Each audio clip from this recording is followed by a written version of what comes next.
Yo, what's good, boys? Welcome back to another video. Today we're just gonna recap a real quick trade that I took today. After an entire 7 trading days of not taking one singular trade because of price action not being the best, my model not presenting itself the best, and not taking any trades. So, we've gotten a few questions in my DMs. So to clear all of that and answer a lot of y'all's questions, just gonna do a real quick recap on YouTube. Figured that would be the easiest. So, going into the day, very, very simple. It's a if that, then this bias. Okay, so it was either buy side or sell side today. Okay, every single day this week, it's been cooked because we've been sandwiched in between gaps. Let me turn off this real quick. The executions. We've been sandwiched into between two converging gaps every single day. So, today, for example, another day, we had a 4 hour gap right here, and we had a 4 hour gap down here, as you can see. You can just shoot. Yeah. It's pretty much like we're just in between these two gaps. So we're either going to react off this gap and we're going to continue pushing higher, targeting this high, or we're going to run up, tag this gap, and chop around a little bit, and then push lower down to this low. So bias was completely based off of how are we going to react to this 4 hour gap right here. Okay, are we going to pump through it a little bit and around this area once we start displacing past these first hourly highs?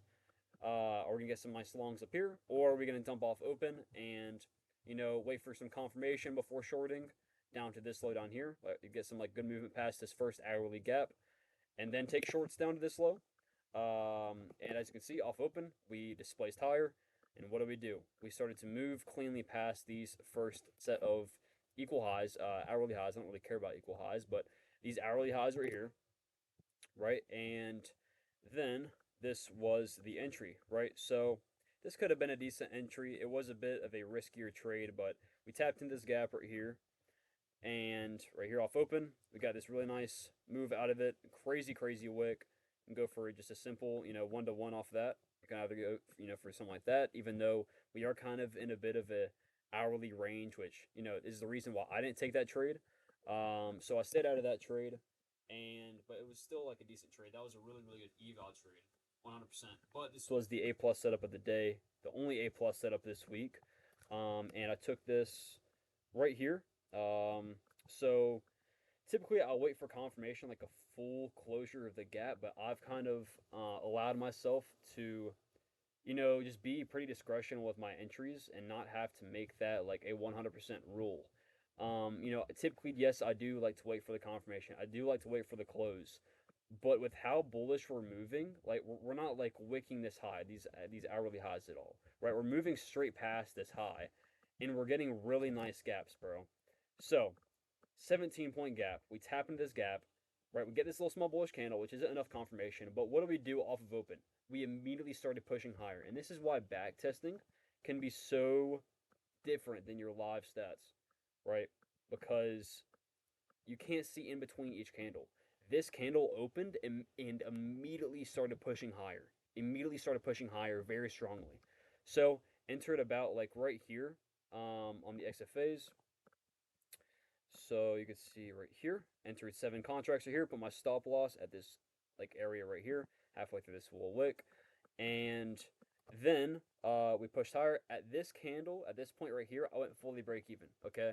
Because in reality, should we really run below this fair value gap if the trade's not gonna fail in general, right? If we're gonna run below this fair value gap, most likely the trade's gonna fail. So I went break even, right? We're about halfway to take profit, and that's just again, this is fully discretion. Like my break evens, they aren't set in stone like other models like I used to trade like Dodgy or something like that. There's fully mechanical break evens. That's what I did for a long time, and it cooked me. I do it based off discretion now. Now, if this high was something like all the way up here, then yes, I would go break even, but it wasn't. So we were starting to move really, really nicely out of this gap. We got a nice gap tap and entered the trade. And at this third candle right here, went break even and put my stop about this area right here. You can see the flat line.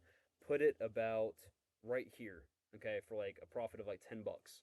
And you can literally see I got edged. And by pretty much 2.5 points, I didn't get stopped out at break even for a loss of $0.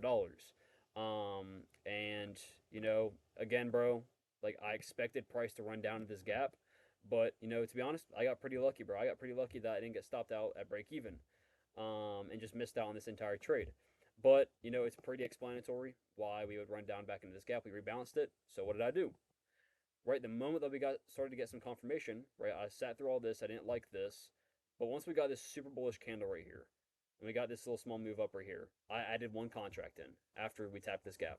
So then my stop loss is around this point, and then as you can see, I rode it out higher all the way to this high, and banked 1750, 1740 on my XFAs.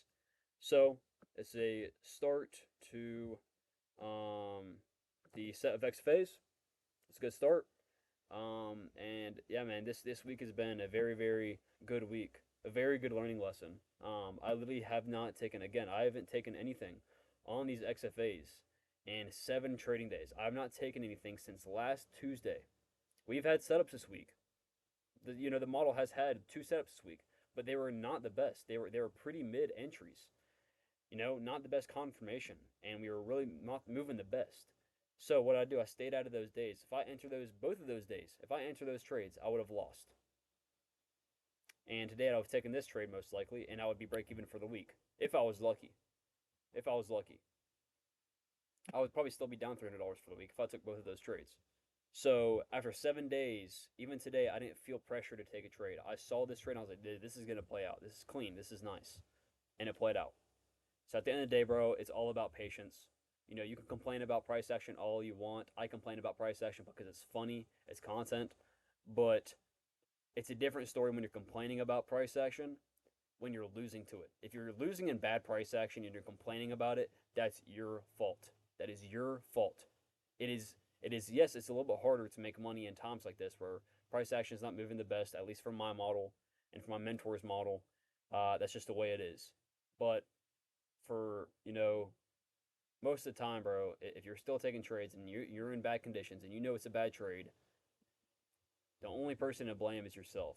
So these past 7 days, bro, the Lord has provided me all the patience that I needed to stay out of the bad trades, and God's completely changed my trading forever, bro. And I completely rely on Him with my patience each and every single day. So as long as I show up and I do my part of it, He will continue to help me out in this journey. So, yeah, good trade to finish off the week. One singular trade this week, one A plus setup, and yeah, that's it. So appreciate y'all, boys. If y'all have any questions, leave them down in the description. But if y'all want to join the Discord, it will also be left down in the description. But that'll finish up the video for the day. So I will see y'all boys next week. Peace out.